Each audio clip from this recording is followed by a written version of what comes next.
সব মন্ত্রের অর্থ কি আমরা জানি না, কিন্তু আমরা ঠাকুর ঘরে বসে থাকি কিনা যে শুনলেও মঙ্গল, শুনতে হয়, বুঝি বা না বুঝি, তাই তো?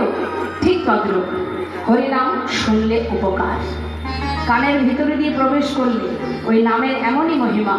লক্ষ্য হীরা গণিকা পতিতা, যে হরিদাস ঠাকুরের মুখে অহরহ হরিনাম শুনতে শুনতে কখন যে নামের মধ্যে নিজে ডুবে গেছে, তার সমস্ত ইন্দ্রিয়গুলো যে কখন হরিনামের সেবায় লেগে গেছে সে নিজেই জানে না।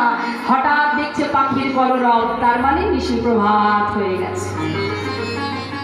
এইভাবে একদিন, 2 দিন, 3 দিন হরিনাম শ্রবণ করতে করতে অবশেষে সেই গণিকা পতিতা লক্ষ্য হীরা, যে কিনা হরিদাস ঠাকুরের চরণতলে আশ্রয় নিয়েছিলেন।